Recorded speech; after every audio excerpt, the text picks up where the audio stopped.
A school organization trustee stole $29,000 from the candy fundraiser. Put up the picture full mass. Hell of a story. Very sad indeed. A chocolate fundraiser ended more bitterly than sweet. Baltimore County courtroom where an Essex man pleaded guilty to pocketing thousands of dollars of candy sale proceeds meant to benefit a public middle school. Unfortunately, I could not confirm a picture. We are still working on a confirmed picture of the individual. His name is James Michael Harris, 46 years of age, was treasurer for the Parent-Teacher Student Association, affiliated with the Stemmers run middle school in the county. He drained the nonprofit and the bank account and spent money raised by students through chocolate bar sales. I remember these fundraisers myself. Baltimore County prosecutor said the theft totaled $29,000, occurred between April 2022 and March 2023. They do have a prosecutor on top of this. Authorities charged Harris for having sticky fingers. And after parent and the school administrator grew suspicious, they confronted him. He admitted to moving the money between PayPal accounts before spending it on himself and online gambling sites such as DraftKings and FanDuel, said prosecutor Adam Lip. The state is seeking prison time for Harris, but agreed to a plea deal that would suspend sentencing for another 6 months while he pays restitution. He faces a maximum penalty of 10 years in prison. Harris has already paid back $8,000 using funds withdrawn from a retirement account and is working to return more of the sum in coming months. The theft dealt a serious blow to the school, which mainly serves children from low-income households. Gone are the after-school snacks for student athletes, the seasonal school-wide dances, gone. And the teacher appreciation week gifts, gone. All niceties provided courtesy of the PTSA. The students' chocolate bar fundraiser alone would have generated $9,000 for the school, said Rosemary Roos Whitney, president for the PTSA.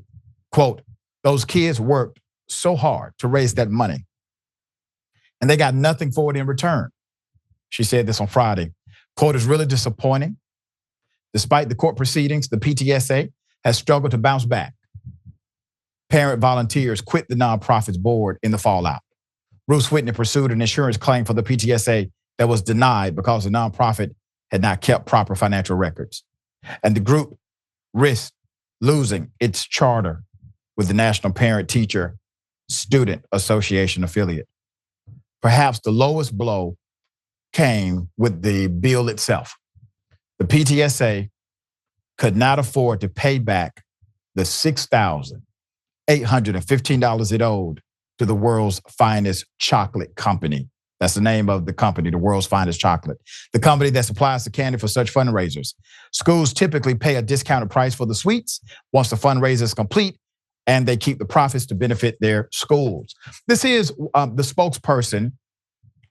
So Roos Whitney said she negotiated with the company and provided documentation of the theft. About half of the balance was forgiven, leaving a total of $3,407.50. Debt in collection, she said. World's finest chocolate spokesperson, Jennifer Taylor, who you see there, declined to comment on the outstanding invoices or whether the company had faced similar cases. Quote, we will always support our school partners and look forward to continuing to help schools fundraise, Taylor said in an email. Let's put up the CEO. That's old Eddie Oppler, chairman and CEO of the world's finest chocolate. Looks like he's having a good time on his boat. The PTSA operates independently from the Baltimore County school system, meaning the school itself is not on the hook for any debts, but these parents are, said district spokesperson in an email Friday. The middle school administrators opted against working with the candy fundraising company this year. The school has since welcomed a new principal who's working to rebuild the Parent-Teacher-Student Association. Parents at the school are trying their hardest to support students and educators in the midst of the loss, but morale is depleted. Bruce Whitney said she struggled this year to find parents willing to volunteer for the PTSA. The treasurer position remains unfilled. Everyone's scared, she said. This is horrible. $29,000 of public school, low-income students, low-income households. You know what that means?